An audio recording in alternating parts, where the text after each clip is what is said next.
Our bond with the ocean runs deep. It holds the memories of discovery, adventure, and family. At Future Oceans, we're not following trends. We're building a new future, where fashion becomes a force for innovation. We celebrate design that is fierce, fearless, and full of intention. The designers we feature are renowned for their bold thinking, using reclaimed ocean materials to shift narratives and spark conversation. Our collaborators are on the front lines of microplastic detection and prevention, creating tools and technologies that make the invisible visible. Because microplastics aren't a distant threat, they're already here, in our oceans, in our food, in our bloodstreams. People say one person can make a difference, but we know it takes millions of choices, voices, and actions to turn the tide. Just like it takes millions of drops to create a wave. Meet Ross Edgley. He doesn't just swim oceans. He redefines what's humanly possible. 100 days, 1,000 miles, through freezing seas, volcanic currents, and Arctic storms. A feat of willpower, a call to unite in defense of our oceans, and challenge what is possible. But Ross isn't swimming alone. He's carrying an idea. What if we could trace the invisible? What if every stroke mapped a crisis we can no longer afford to ignore? As he moves through some of Earth's most remote waters, he's collecting microplastic samples, offering a rare glimpse into how far they travel and how urgently we must act. We're not turning away from the problem. We're advancing toward solutions. This is Future Oceans, where science meets story, where courage and curiosity collide.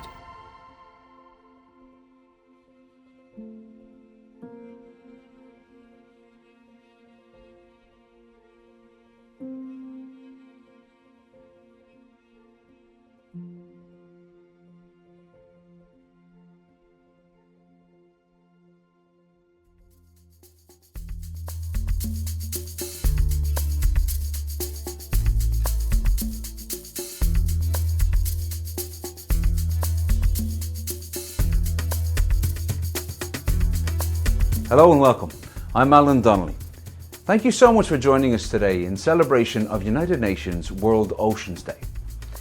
Every year, Future Oceans International marks this day with something meaningful, something that helps us connect more with our oceans and our shared responsibility to protect them. This year, we're following an extraordinary expedition, the Great Icelandic Swim. Right now, endurance swimmer Ross Edgley is braving the icy waters around Iceland, not for glory, but for science and for the future of our oceans. Behind Ross's epic journey is a team of researchers, scientists, artists, and storytellers working together to collect data, spark conversation, and inspire action. As I speak to you today, Ross and the team are braving the elements. But stick with us for today's show, as we will be talking to some of the people involved that helped bring Future Oceans International into the collaboration that we see today. Later in the show, we'll be hearing from Dr. Abbas Motala Bezadeh from the University of Victoria, who's developing new ways to detect microplastics in the ocean. He'll be joined by Craig Norris, co-founder of Future Oceans International and CEO of the Victoria International Marina. We'll also hear a few words from Samantha Brunner, a fashion designer and who received the Future Oceans International 2024 Best in Show Award. But first, we'll be hearing from Catherine LaRose, the President and Creative Director of Future Oceans International, and Greg Parrish, business developer and one of the original connectors who helped expand this collaboration. Let's dive in.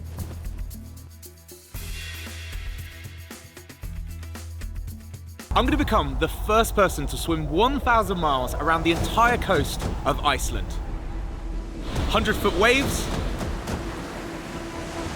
100-mile-per-hour winds, freezing temperatures, and killer whales for company. Gonna be beautiful, but brutal. Let's go!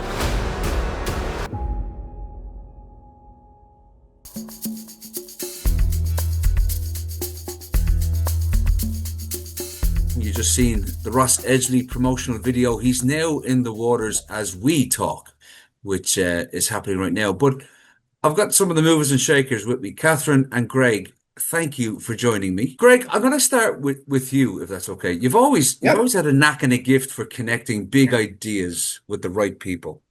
When you first met Ross or came across Ross, what clicked and how did that meeting spark the vision that would eventually lead to this becoming a global collaboration with Future Oceans? Yeah, it's interesting. I'm in the yachting industry with Victoria International Marina, a very eco-conscious marina. But by being in that position, I worked with a company called Seakeepers, and I always try and connect yachts with science. So they had a request with this crazy swimmer is going to go into the Arctic, and they need a boat. And I was like, okay, that sounds weird. I thought it was pointless. I'm like, who's going to do that? And then I found out it was Ross Edgley, and I've been following him for like a year, and I was like, oh my gosh. So try to help him out with all the Arctic captains and iceflow captains and polar bear experts that we know. But that swim was a little bit too complicated. So they called it off. And then he chose to go down the Yukon River and broke a record, swam for like 58 hours straight or something crazy. And then when that was done, I had like hundreds of thousands of views. And then I just got that note from Ross in the night saying, hey, can we talk about microplastics? I'm going to swim around Iceland. And then I was like, heck yes, let's do it. Because we've always been talking about environmental stuff, which he wants to do. And yeah, just kind of organically happened. And I'm glad he reached out to us because, he's a legend. What he's doing now is insane. It is heroic, but he is factoring, like on previous swims before, he didn't work the science element, let's say, but this is different. He's got a team of scientists on board, and he's enlisted the help of Future Oceans International, with our team leading the charge and getting those 89 vials, to which we can successfully say they arrived. Hey, we did it. Yeah, talk us through some of the challenges there, Greg, because you were instrumental really in leading the charge and getting those connections happening. And basically I was just consistently just kind of pushing the narrative, like, come to BC, let's do something with microplastics. So I said it in her mind, and really was a producer, Sarah Cunliffe. She really had a hand in that by, seeing the value in adding more science to his historic swims. Because he went around, the United Kingdom. That's not a small feat, but he didn't do what he's doing now. Yeah. So the fact that, we're going to be doing the testing every day with the water samples and then analyze them later with the eDNAs and all these other things, it's just an amazing thing to engage the youth. So it's not just another, like, we did it. It's going to stand for something after this, because the data that will come out of it is going to be interesting. But I haven't met a kid that's not watching it. I got like 3 classrooms that are watching it every day, looking for his updates. It's just inspiring. And Catherine, if I may, I think it's appropriate to turn to yourself. Future Oceans marks United Nations World Oceans Day every year in a creative and meaningful way. Why was it important for you to support this expedition, and how does it align with your mission or our mission statement? I think, like, as soon as I heard about the swim, I knew as soon as Greg told me about it that it was the kind of project that, Future Oceans was made for. Every year we do try to do something that gets people to feel more connected to the ocean in a new way. And this sort of checked all the boxes for us. It was ambitious and collaborative, and it was rooted in science and storytelling. So, it was just the perfect project for us to follow this year. Because we're not just here to, like, push facts on people. The facts are pretty hard. We want to move people. We want to make them feel something.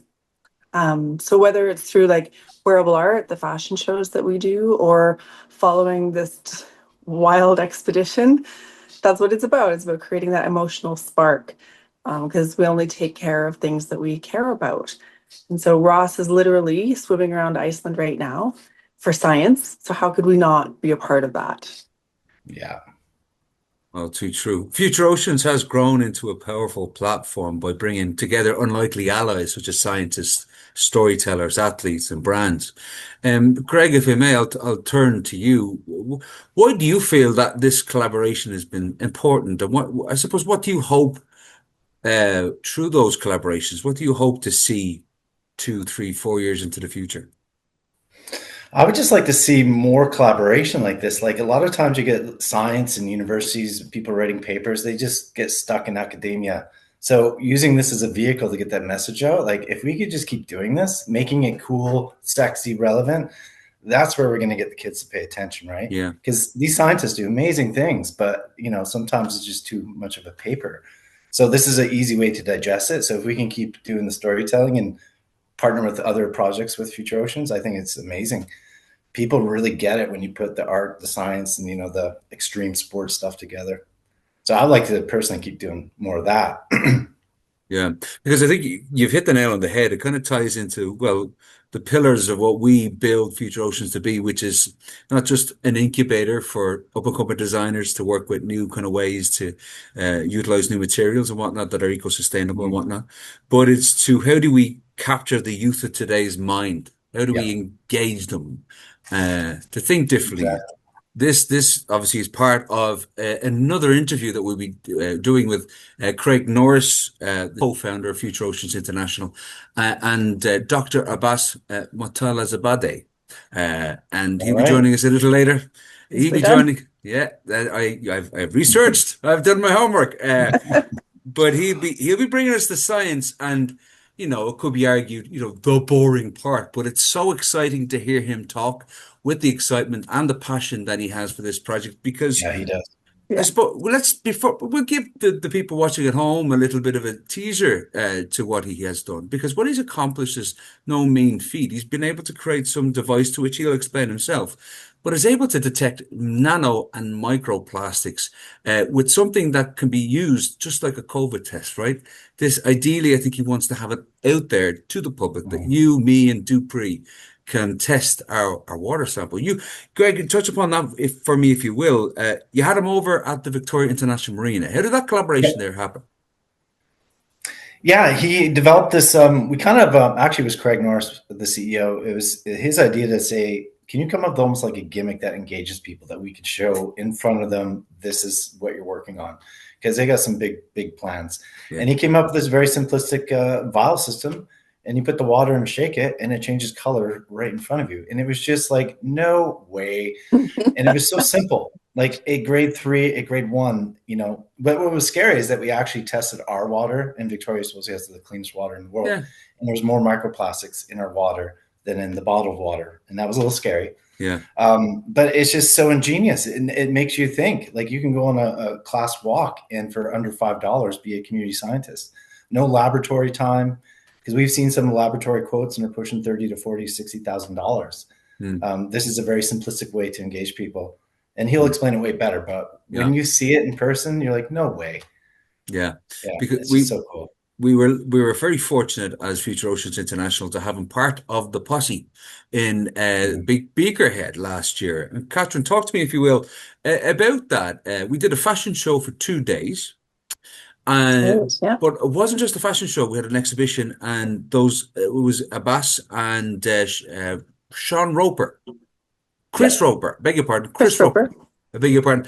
But that was enlighten me, if you will, for what you thought of that day, because it's part of what you like to do is like mix it up, not just keep it a fashion show, but do something different. Yeah, well, the education part is really important. It's an important part of the story that we're trying to tell. That's how we're trying to engage people to pay attention to the science, make it a little bit more, as Greg put it, digestible. Yeah. And so something that we did for the first time was we kind of combined the idea of a fashion runway and a trade show. And we put some booths that had scientific presentations to share with our audience about new technologies. Or we also had the Ocean Legacy Foundation. They also had a table, and they were talking about what they do. They're a very important organization that I encourage everybody to check out. And so that was a big part of the storytelling. The fashion show was wonderful. It was very creative, very dramatic performance art. But then to your point, when the show was over, it only lasted for an hour. We had the whole day to educate the public, and show them in a sort of a science fair format, give them a little bit more context as to what they were looking for, because all of our wearable art garments were made from ocean debris, and all of the science in the room was about ocean conservation and battling microplastics and larger plastics. And so we had the sort of the science fair set up for the rest of the day. That was a really important part of that education piece.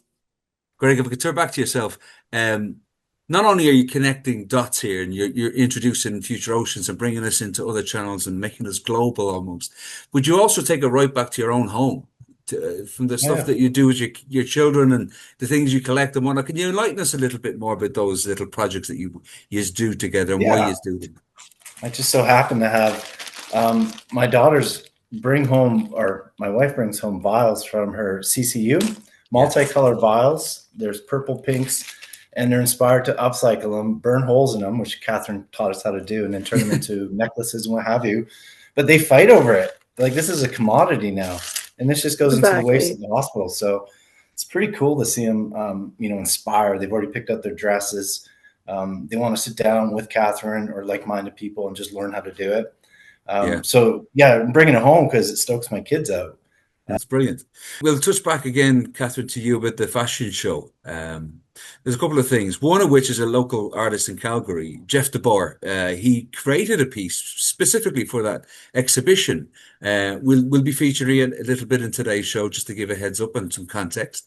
But maybe can you elaborate a bit about that, what the albatross represents? Jeff DeBoer's art piece was really meaningful and powerful. It was a silver pendant on a silver chain. It was chased, and it depicted a dead albatross with its head kind of hanging down.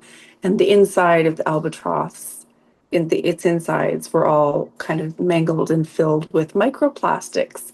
And the microplastics were actually plastics that Jeff had collected on his fishing trips, because he had this piece in his mind already. And the piece was designed to tell the story of the rhyme of the ancient mariner. We should turn to, on that same show and on that same weekend, Future Oceans International gave its first award, and it led on to some pretty exciting things. Now, I will preface this that we will hear from Samantha Brunner, the winner of that said award, who talk us through what the dress was, what it meant, and how it came about. But Catherine, explain a bit more about the award, maybe some of the opportunities that Sam had as a result of that award. Yeah, we were really excited for Samantha winning the Best in Show award at last year's fashion show at Beakerhead. She did an amazing job with her wearable art piece. It was made almost entirely of materials from the Ocean Legacy Foundation. And she has kind of created her own technique at this point. She's been doing this now for 5 or 6 years, since her very first fashion show. And she sort of created her own technique, and over the years she's been doing it nonstop, so she's gotten very, very good at it. So we were really proud to give her that award last year. And as a result of that and our partnership with Eco Fashion Week Australia, she also had the opportunity to ship her entire collection off to Australia to take part in their record-breaking eco fashion catwalk along the Bustleton Jetty. And it was the longest sustainable catwalk in the world to date. And so her piece played a really special part in being a part of that runway.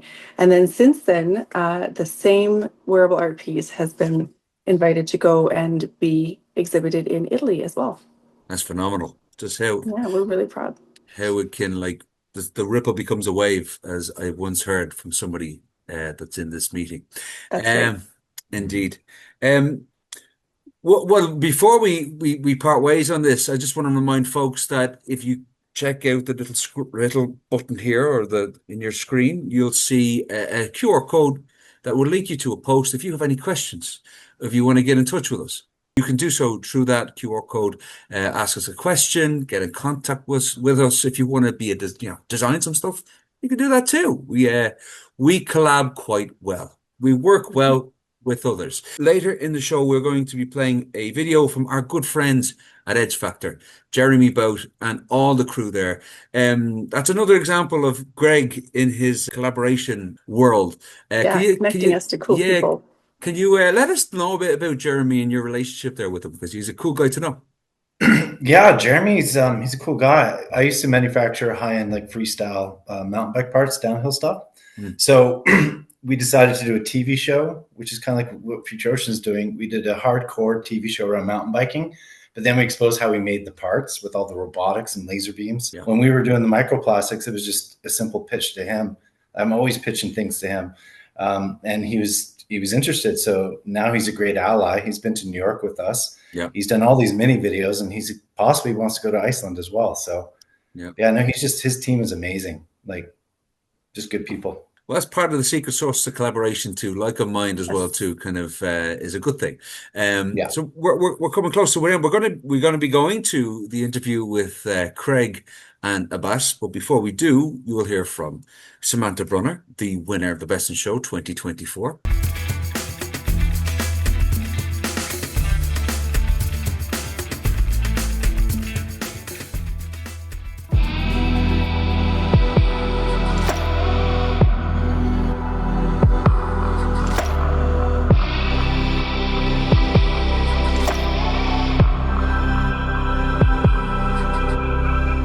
Samantha Brunner of Samantha Faye Designs. This is my art piece, Cicalia. It's based off the octopus sea witch from The Little Mermaid. Octopi are known to have nests where they actually have treasure, and they'll take the debris around them and kind of make a shell to protect themselves, and that's where I got the idea for all the adornment on the dress here, like a little treasure trove, and then these are to represent the tentacles. So this is made from an old princess bed net, and these are all hand individually woven and sewn together from ocean rope, ghost rope, that they use for fishing.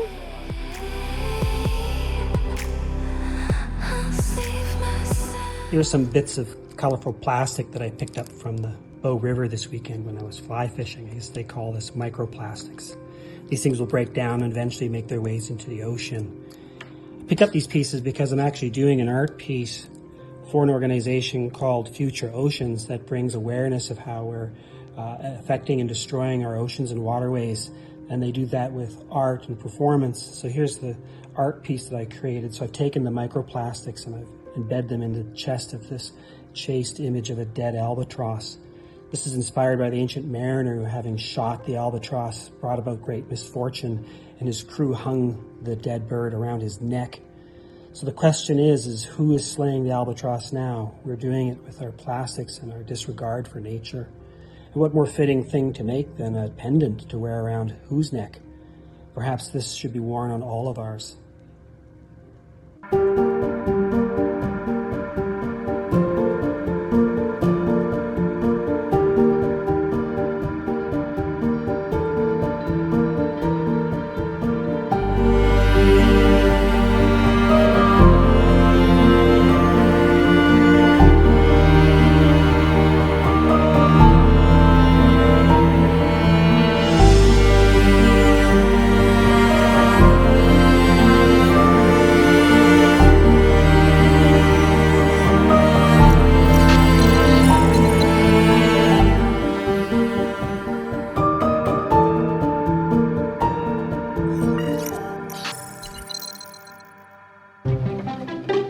It's laundry day, so you toss your pile of clothes in the washing machine. 30 minutes later, you toss them in the dryer. Who doesn't love that fresh laundry smell? Unfortunately, your clean clothes smell good, but they're doing bad things. This simple process of cleaning one load of laundry has inadvertently released about 700,000 microscopic plastic fibers into our wastewater.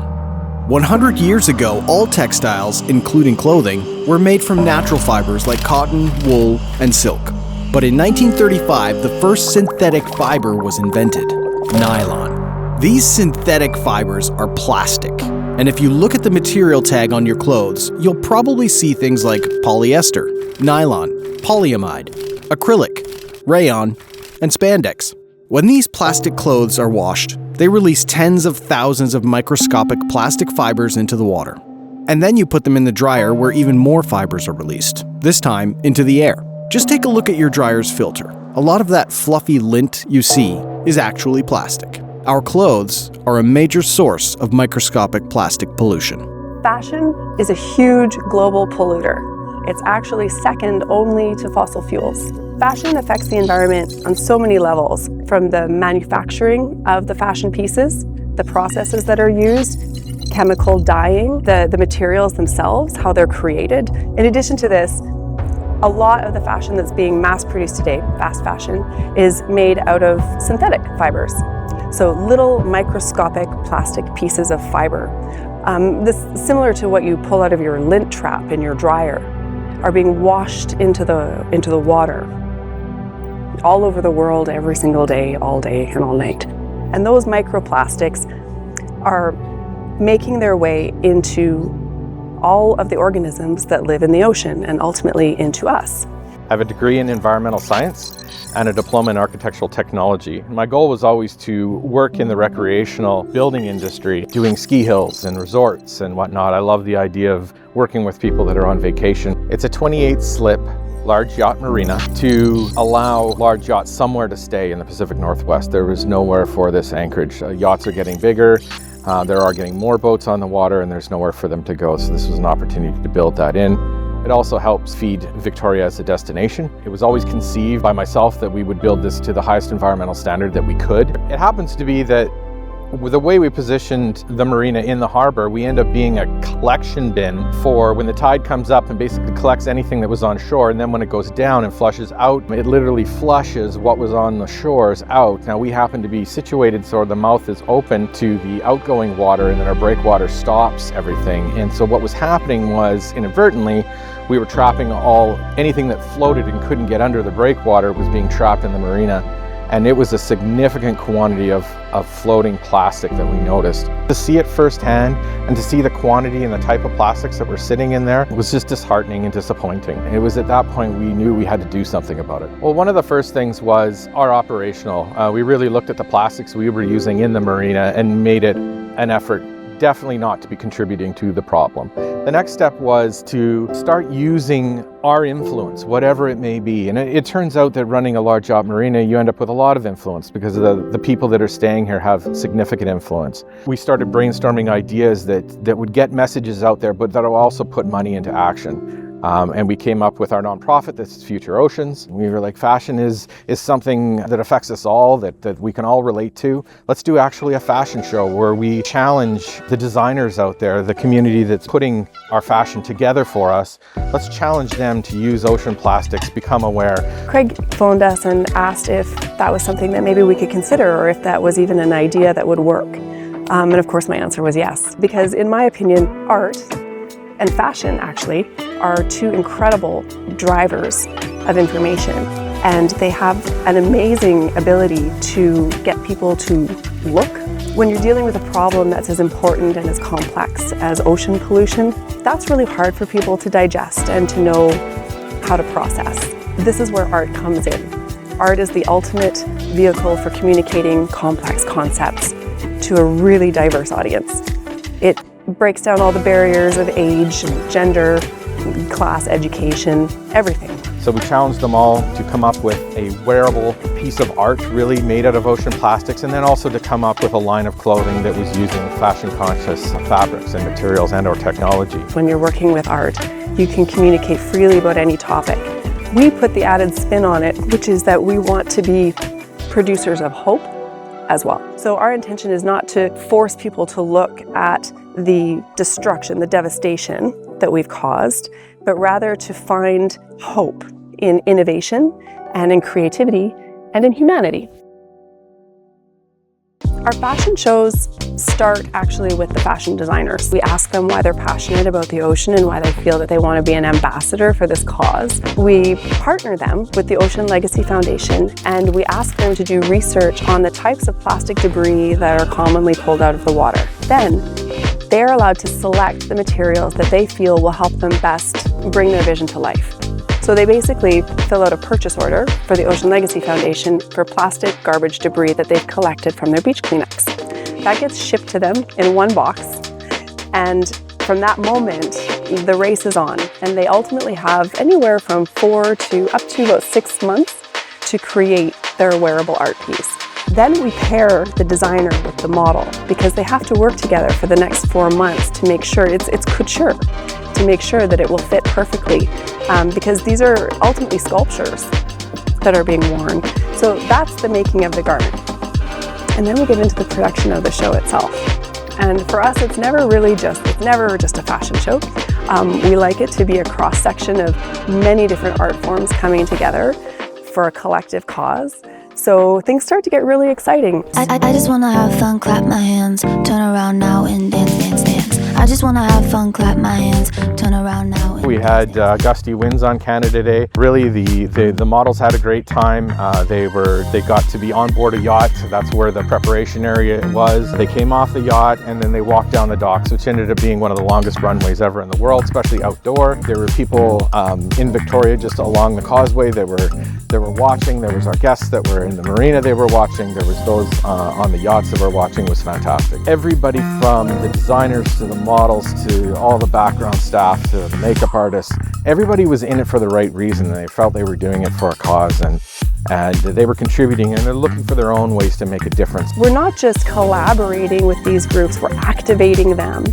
And we're asking them, we're giving them a challenge, and we're asking them to come up with the solution in time for our show, so that we can educate the public on what we just figured out. There were some elements of the show that we weren't used to, doing a show on the docks of a marina. We hadn't done that before. So we were faced with some weather conditions, some wind. We had to build safety barricades along the docks to make sure people didn't tip over on their chairs. There was a learning curve there. Overall, we were pretty excited about it. The second it was over, we were talking about the next one, and we haven't stopped talking about them since, so I think it went really well, and everybody seemed to have a great time. We really have to get to the youth to really change things in the future. It's no different in this industry, so we had a number of different programs that were educational, and we invited people in for those. We'll take it to the next step where we'll involve them a little bit more formally, try to get schools on board, maybe some competitions between schools. The ideas are endless. Society today has to make a very dramatic lifestyle change. In the past, perhaps we didn't see that we had as many options as we have today because maybe we didn't have as much information. The more that we've learned over the last few decades, the more that we've innovated and been able to manufacture incredible solutions, the more we have the responsibility to act on those. There are incredible innovations out there, eco-sustainable new fabrics and biofabrics made of kelp, of all things. Knowing what we know now with the resources that are currently available, it's our responsibility to act on those. If you want to help reduce your own plastic waste, consider doing these things. Do laundry less often. Wear your clothes for longer before washing them. Line dry your clothes rather than using the dryer. Use a front-loading washer, as they don't cause as much microplastic shedding. Stay away from fast fashion. Avoid buying cheap, low-quality clothing. Buy second-hand clothes. Keep your wardrobe for longer, and donate clothes you don't want to charity rather than throwing them away. Look for clothes that are made with sustainable materials and contain less synthetic polymers. There are local fashion designers everywhere, local tailors, local seamstresses. It's important to support your local community, and we've gotten into this really bad habit with all the fast fashion of just buying what is cheapest and what is imported. Time goes really fast, and the youth of today will be designing for tomorrow in the blink of an eye. People should take pride in the clothes that they wear and in the decisions that they've made about the items that they choose to put on their body. Just like in our fashion show, when we put the wearable art on the model and we put her in front of that crowd, we're making a statement. And I think that everybody has an opportunity to make a statement about how they feel about the world and the environment just by making that one simple choice. Don't go anywhere, folks. Coming up, we have Craig Norris, co-founder of Future Oceans International and CEO of the Victoria International Marina, joined by Dr. Abbas Motelbezadeh from University of Victoria to talk about the sweet science behind this project. Thank you guys for your time today and for joining us on this fantastic World Oceans Day event. It was you, Craig, that kind of I heard the buzzword, or if it is citizen science. Maybe we'll start there. Can you explain to me what that actually means? Certainly, citizen science is just taking the idea of completing science projects and putting it in the hands of non-scientists or the untrained. You can think of it as your way to give back and contribute to a lot of a lot of these worldwide scientific experiments are, if not impossible, extremely difficult to complete when you're one person or even a team of a few trying to gather data points. If you can employ volunteers and the world in an effort, citizens, everybody around that's already in locations around, you can complete massive studies with getting the data and gathering it from them. Before we get any further into the science, can we talk about how you guys came to meet each other and how did that relationship blossom? Certainly. Well, we had heard that Abbas was working on this technology, and the Victoria International Marina, who I'm also with, has been working trying to get the University of Victoria to engage in using our site for different things. And we found out that the MINA lab was doing some work on microplastics.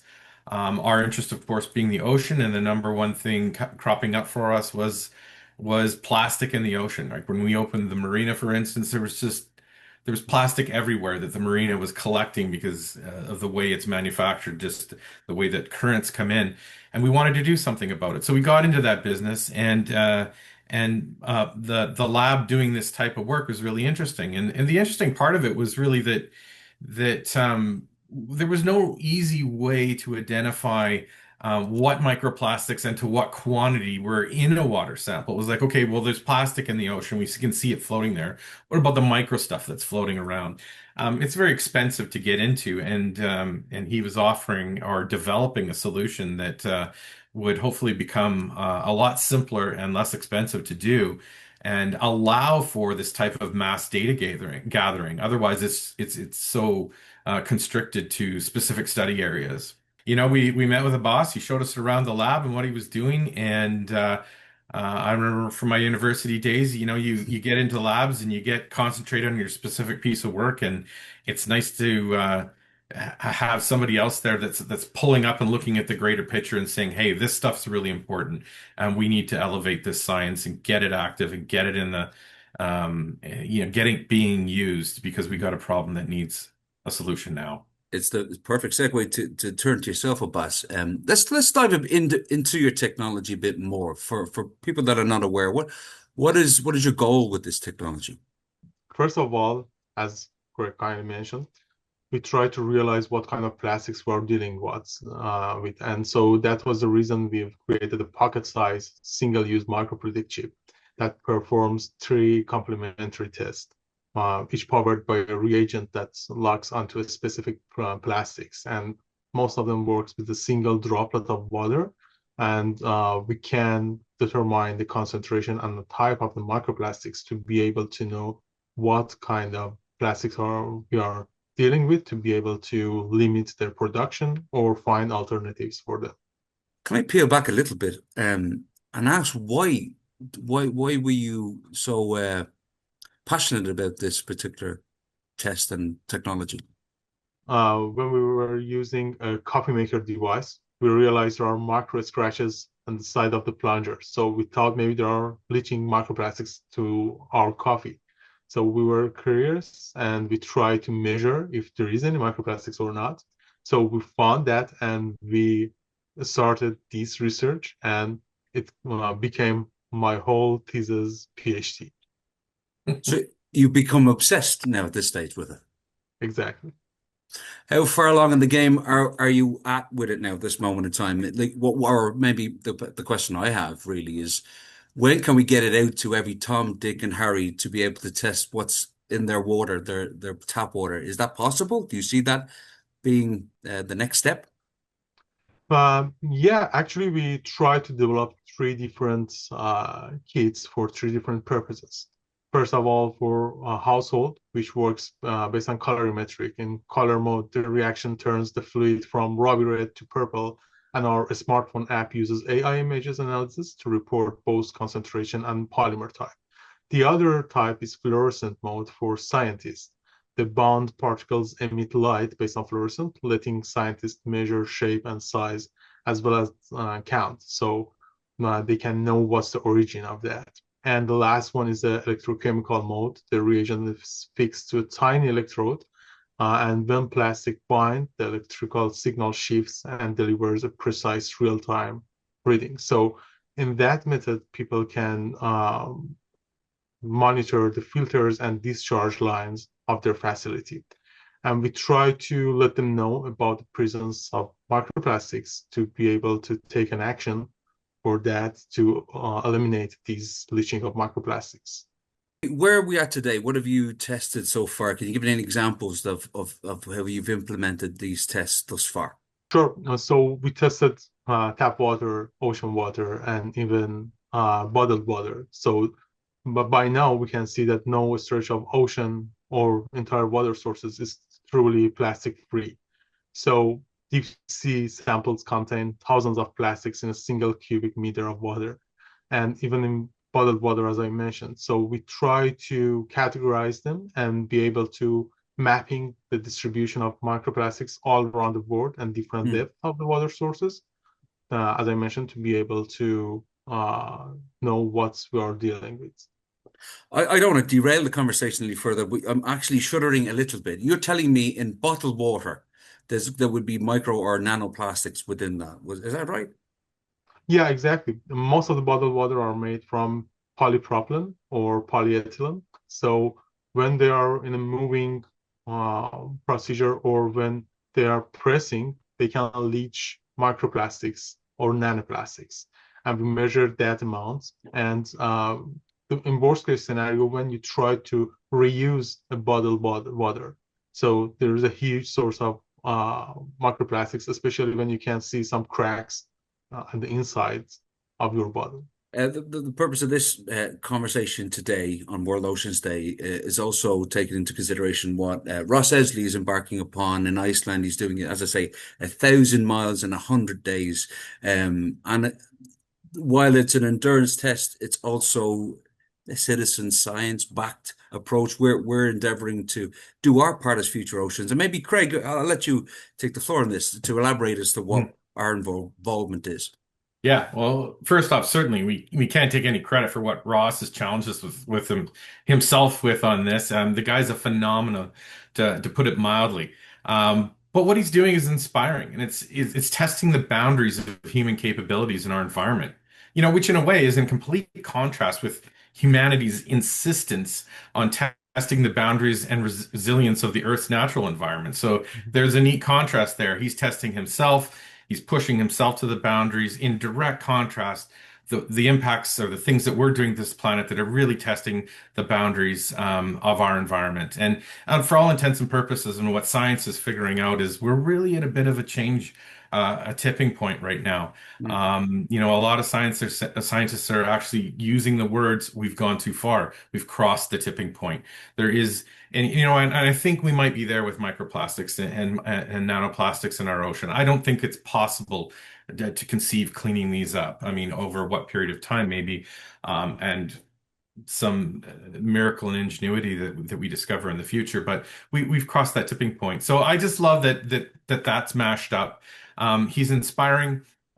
He's out there doing things for a cause. He's trying to raise awareness, and whether we like it or not, we all like a fantastical story. So we need to get back to that element of storytelling. So that's another thing, is that his story is amazing, and is as much as we can build on the environment of the story that he's telling. He's immersing himself even in this water, in this, dare we say, microplastic ridden, but contaminated, whatever. It's part of our environment. He's right in it, and a part of it. So I don't know. There's all kinds of little pieces there that inspire sort of cross looks at this. Not to mention that we want to do these things. We want to be in the environment. We need to do a bit of a better job of not destroying it. Yep. It is an exciting thing. Like you say, we're not taking credit for what Ross is embarking upon here, but more, yeah, like as one big voice, maybe we can kick off some change. To yourself, Abbas, what's your hope though with the technology you're bringing? What do you really want out of this? What do you want to see happen with your technology? Thank you. Yeah, I'm really happy that I'm working with Future Ocean and VI Marina. It's a great opportunity. And in first glance, I really hope that we can develop a sensor that people know what they are using and what they are eating every day, so they can change their daily habits if they can find some alternatives for their normal lifestyle. They can change it, for example, from food container or from chopping board, from plastic to other materials which are safe. And in the future, I really hope we can mix these kit of detection of microplastics with other reagents and other biomarkers. I've worked before for some biomarkers in human blood, and we can mix these kits together to be able to have a complete test kit to measure different parameters. So I really hope that I can help people to be aware about what they are dealing with every day. Well said. I mean, two questions from that. How far away are we from doing something like that? How far are you from your dreams in that regard? Technically, we do have the separate kits. We do have the kit for microplastics, and we do have the kit for biomarkers, and we are working on integrating these two together. And I really hope that less than 1 year we can integrate these two together, and less than 3 or 4 months the microplastic kit itself would be ready as well. Amazing. And the other question I have, if I do get the kit and bring it home and I test my water in the tap, what do I do if I have loads of microplastics in it? Like, what's the worst case scenario? What should I do? The worst case scenario is that, for example, you found microplastics in your tap water, and there are multiple ways based on the size that the kit can tell you. You can use some filters to filter your water, and the filter are mostly based on cellulose, and they are totally safe. And if you want to know, for example, the bottle of water that he used 5 times or 4 times, as you mentioned, how much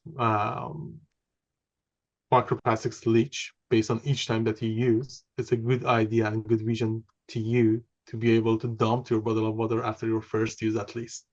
In terms of the Victoria International Marina and the work that Abbas is doing, is there ways that you can see yourself utilizing it more or collaborating in the future there? Certainly, absolutely. And, bare minimum, the site is a marina on the ocean in a large city. So it is an avenue or a place where we open our doors to studying. So Abbas has already been down there. We've looked at some water testing in and around the marina. We even tested our drinking water and some bottled water that was there. So yeah, there's that as a venue for that. But the other thing is, a lot of our clients, all the yachters that are in the marina all the time are very keen on this idea of citizen science and the idea that they could do something with their vessels as they're operating them to help to benefit. I mean, they're on the ocean, they love the ocean. They want to contribute and they have the means maybe to help out a little bit. So we want to offer that eventually too as an idea where they can take this on board the vessel themselves, and as they travel around, they can become those citizen scientists that are visiting places in the world that, a lot of people don't go, or where this message might not be out there, where they can be collecting and submitting those results back, or even acting on behalf of the scientists and bringing them information. I mean, the Ross Edgley program is a good example. There is a student on board, and they, as Ross is swimming around the entire country, they're taking water samples. And those water samples are going to come back to us, and we're going to have a whole other massive series of data points on a northern ocean. And the same thing can happen with pretty much anybody in a boat. So it's simple and easy, and we need information in order to make decisions.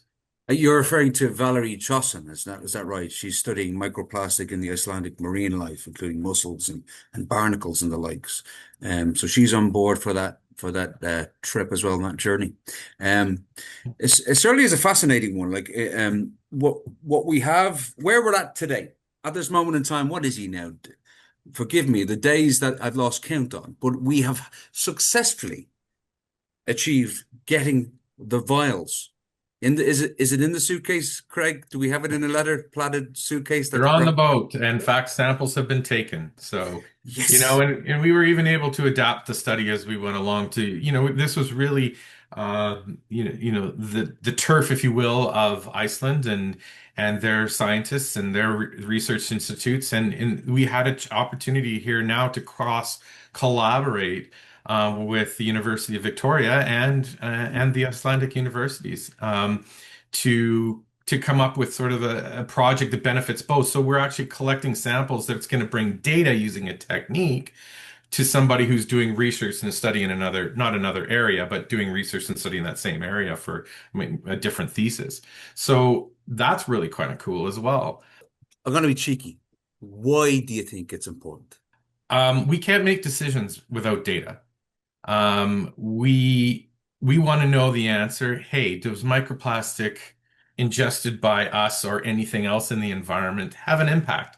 We don't know if we don't have data to start with. So this is all about getting that data in and understanding.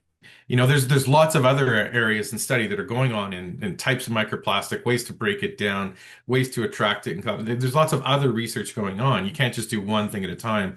So as this is happening in all these different areas, this is just one segment that's necessary to answer that big question.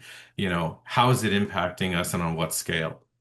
The other question I had was, those vials we were talking about, are they glass or are they plastic? No, they're plastic. A glass would be really difficult to, as you can imagine, have on board a small boat and be traveling around. So I don't think Abbas and I talked about this briefly, but it's kind of one of those necessary evils. I mean, the good thing is that in science you can have blinds, right? You can have a test that you just have completely pure water in one vial, and to some extent, we're going to know that if there's microplastics in that water, at least that concentration and type of plastic we can remove it from the other samples because it's highly likely that exactly the same thing happened in those, and just concentrate on the other stuff. So it doesn't have to be so perfect and exact. We're pretty sure we're going to see something other than the plastic that would be in the vial, or even the amount that would come out of a vial like that. Anyway, so Abbas probably has a much better idea. I'm sure he's run into this before, but that's my quick answer. Yeah, we'll turn to you, Abbas.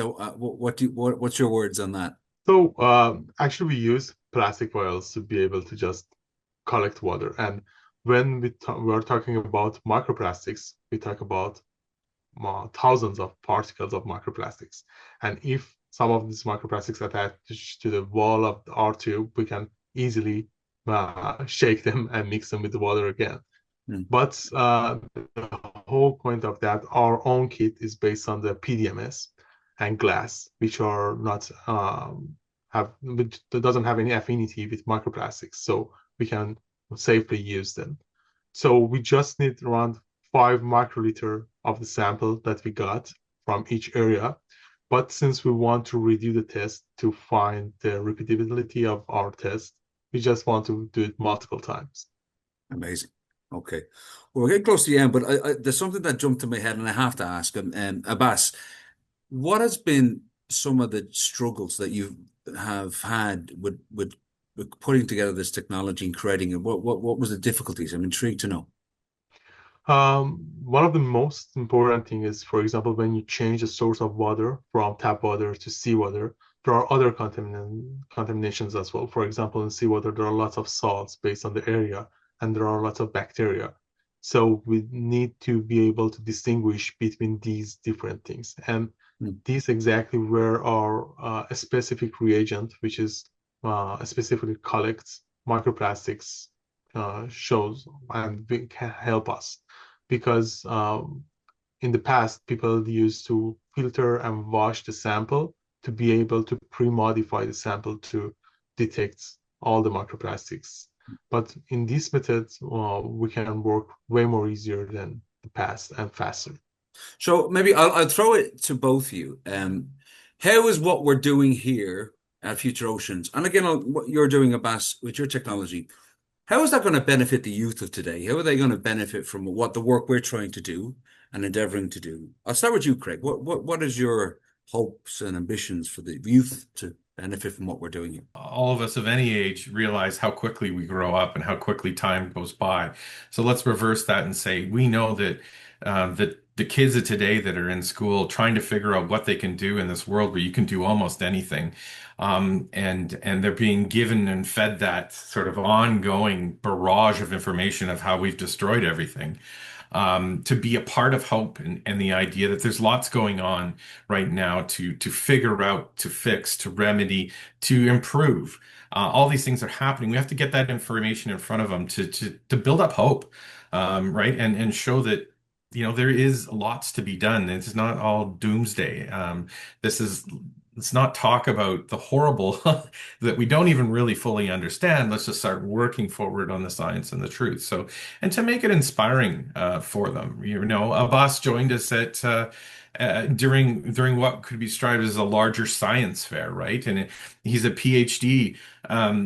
That's a completely, the difference between speaking one language and the other is huge. We're trying to bridge that so we can, stir up interest in that. It's going to take some time for us to be able to get really good at that. But things like Ross Edgley, swim and that overall conversation and the merge of science gets people excited, and they can see it. They can really look at it and say, okay, I understand what these guys are doing. And it's really neat how an absolutely inspiring swimmer like Ross Edgley doing testing the boundaries of human capability and us looking at science and looking at the capability of the other organism that we call the planet is really cool. And it brings everything together and makes it a lot more understandable, and it needs, our kids need that, or they need to see that. Well, 10 out of 10 for that answer. You answered it because it was a tricky one from our perspective, from a Future Oceans perspective, but you answered it beautifully. But Abbas, I can almost, it's click and go, right? What your technology is doing, if we can get that in the hands of the youth of today, who knows what way they'll run with that baton, right? Do you see that? Could you utilize that with in schools? Do you see yourself teaching, something along those lines, meeting the youth of today? Sure. I believe that the own application and the own technology is very useful for their health. But the most important thing is that people always invent different technologies and use it all during the time. But when I was a child, I always loved to see the application of the complex science that I was learning. So I think this is the most inspiring thing for them to see what they are learning. It could lead to a product that can help human being in the future. And for myself, it was the most inspiring thing. And I hope that it would be for most of the children and young people as well. Well, I won't lie. The subject of science, I was concerned with how I was going to be inspired, but you two guys have really inspired me. This is exciting. God knows where this is going to lead us, but it is thoroughly fascinating. And I suppose we're all wishing Ross Edgley a safe return. It's going to be a tough one, but he's riding with a lot of hopes and ideas in his boat, not to mention those vials that we got him. So hopefully he successfully captures all 89 samples. Just saying. But no, I'll leave the rest of the words to you guys. Craig, is there anything you'd like to say to the people watching around the world? I'd say just look for an opportunity to get involved. And I mean, that could be as simple as follow our, our social media pages and just watch what we're doing. And there's lots of different opportunities Future Oceans International has out there for you to get involved. And don't be afraid to send us a text, an email, a phone call, whatever information we have out there. Contact us. I mean, it's been really inspiring and absolutely amazing, the people we've met over the years since we started this. We'd have no idea. In fact, we have so many that, it's a matter of us kind of trying to catch up and get this information out there. So please, participate in any way that's fun for you. Find something. So, but look, be inspired and put it to work. Well said. Abbas, we'll leave the final words with you. And also, how can people get in contact with you? I'm really happy that I'm a part of University of Victoria, and we are collaborating with Victoria International Marina and Future Ocean. And it helps me to enjoy my research and contact with commercializing people and industry. It's very exciting, and people always can find me on LinkedIn or during the website or through VI Marina and Future Ocean. And we would be happily talk about new ideas and develop new technologies. Collaboration is king, folks. Thank you so much for your time.